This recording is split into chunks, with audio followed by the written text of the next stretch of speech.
Pour voir si c'est une matrice antisymétrique, déjà à la diagonale, vous devrez remarquer qu'on est ceci. Déjà, quand tu vas faire la transposée de cette matrice, tu dois obtenir ici A moins B, B, D. On a toujours par rapport à la diagonale, les deux coefficients sont opposés. Donc, le moins qui sépare. Donc, pour déterminer déjà la matrice d'une application antisymétrique, il faudra se souvenir de la définition d'une application antisymétrique. On a pour un vecteur U, si je nomme L le vecteur de cette application antisymétrique, on aura, donc on peut définir soit U et V de vecteurs. On a L fois L de V est égal à moins V fois L de U. C'est ça la définition de l'application antisymétrique. Donc pour déterminer sa matrice, il faudra déjà se placer dans une base canonique.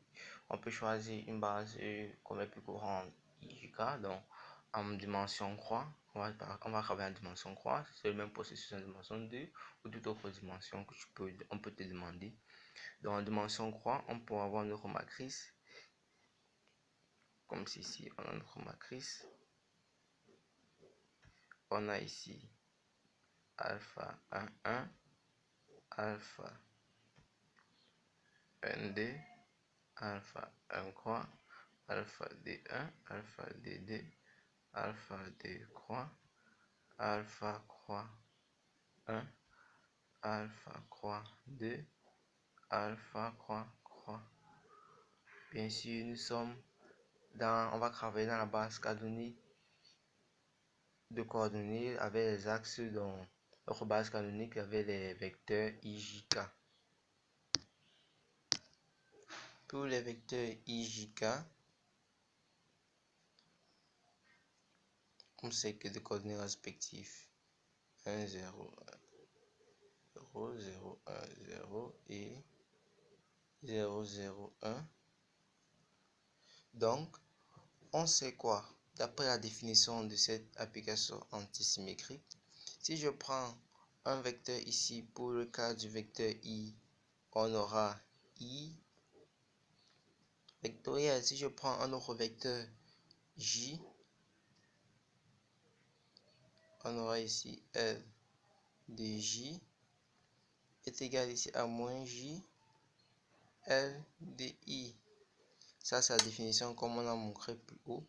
Et qu'est-ce qui se passe maintenant si je prends plutôt ici I point L de I qui est égal à moins I L de I. Et qu'est-ce que ceci conduit? On conduit à avoir un truc. Donc, on peut simplement faire passer. On sort qu'il donne ici un 2 fois I L de I égale à 0. Si on sait que si on a une multiplication, soit ça égale à 0, soit ça égale à 0. Or, on sait que 2 est différent de 0.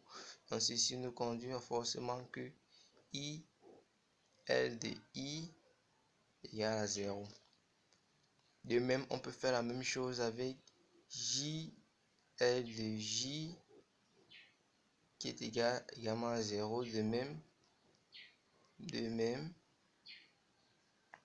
on aura K L de K égale à 0. Donc voilà déjà les premières informations qui nous seront très utiles. Et d'après ces informations, qu'est-ce qu'on dit? On dit ici, si j'ai L de I, à quoi est-ce que c'est égal? On sait que L, c'est l'application de cette matrice qui a pour matrice ici. Donc, L fois L de I sera en fait égal à la matrice.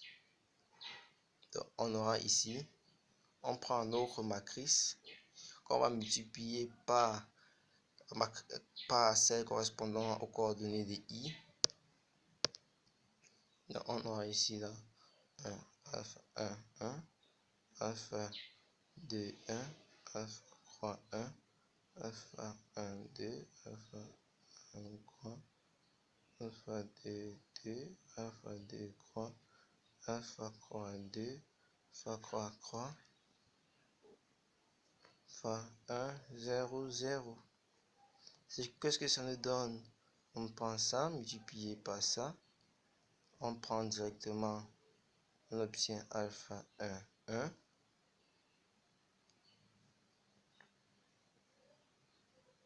Plus 0, 0.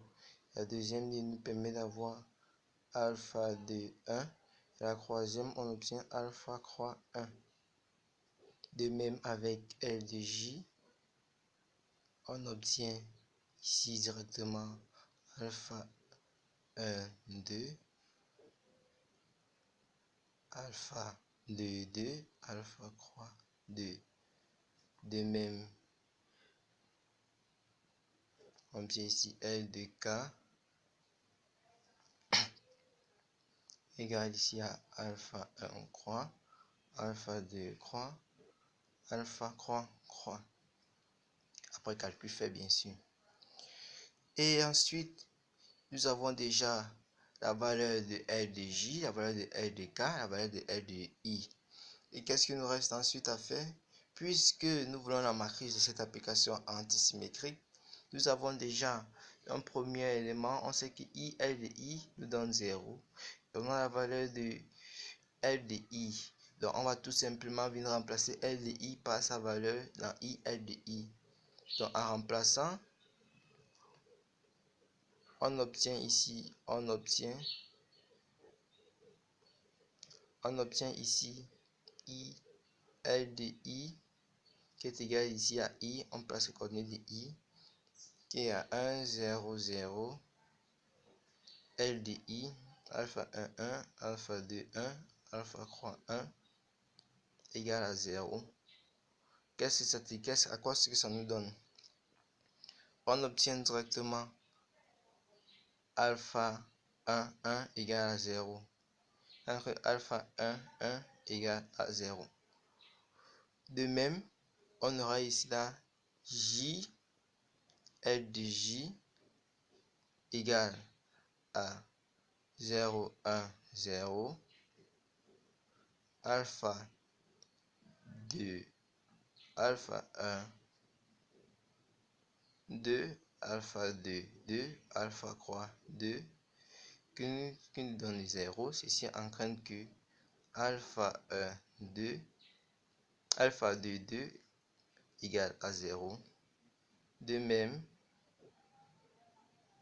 on obtient ici là pour K, L de K égale à 0. Ceci entraîne que alpha croix est nul. Si on refait notre matrice, on se rend compte que tous les coefficients diagonaux sont déjà nuls. Parmi les coefficients de la diagonale principale, la matrice devient, on obtient ici là 0, alpha 2, 1, alpha croix 1, on obtient ici là alpha 1, 2, 0, alpha croix 2, alpha 1 croix, alpha 2 croix et 0. Et qu'est-ce qu'on sait de plus? De plus, on sait qu'on avait une relation, ici plus haut. On avait cette relation-ci. I, L de J égale à moins J, L de I. On va revenir avec cette relation. On avait I, L de J égale à moins J, L de I. Ceci est égal à quoi? Ceci équivaut à, on obtient ici 1, 0, 0, alpha 2, 1, alpha. On prend bien sûr la valeur de L de J, alpha 2, 2, alpha 1, 2, alpha 2, 2, alpha croix 2 égale ici là à moins, maintenant J 0, 1, 0, I Maintenant, I c'est alpha 1, 1, alpha 2, 1, alpha croix 1. À quoi est-ce que c'est égal? Ceci nous conduit à avoir ici. Ça nous conduit donc à avoir on fait une multiplication parce que ici n'oubliez pas que ce n'est pas la multiplication matricielle en tant que telle, ce sera on va appliquer un produit scalaire. On a ici I vecteur et de J qui nous donne également un vecteur. On aura donc 1 fois alpha de 1 égale à moins 1 alpha de 1. Donc quand que nous ayons ici là alpha 2 égale à moins alpha de 1. De même, on avait ici I L de K égale à moins K L de I. Ici en grain, ceci équivaut à 1, 0, 0, alpha 1 croix, alpha 2 croix, alpha croix croix, égale ici à moins 0, 0, 1, alpha 1, 1, alpha 2, 1, alpha croix 1. En appliquant le même principe que vu précédemment, on obtient ici alpha 1 croix égale ici à moins alpha croix 1. De même, on a ici J point L de K égale ici à K L de J. À moins K L de J, ce qui on obtient directement ici. On aboutit à ce qui équivaut ici là à 0, 1, 0, alpha 1 croix, alpha 2 croix,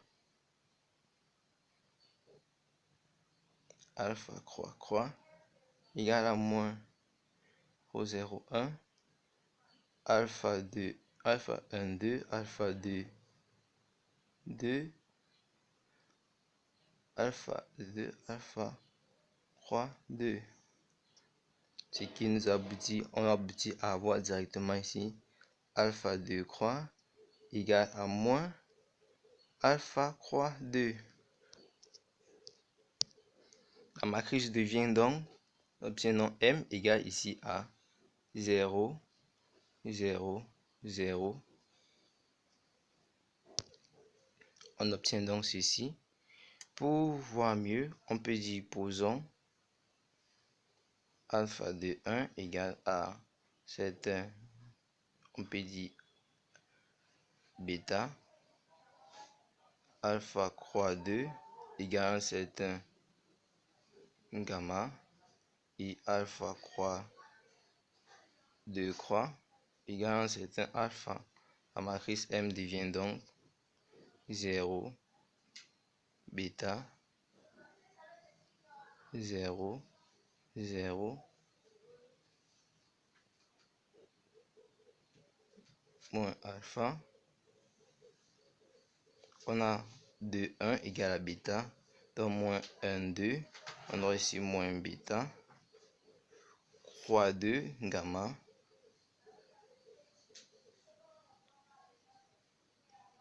Attention, croix 2, nous voici ici. Donc on a ici alpha 1, 1, alpha 2, 1, alpha croix 1, alpha 1, 2, moins alpha 1, 2. On voit ici moins bêta, alpha 1 croix, il y a un certain ici, moins un certain ici, moins gamma.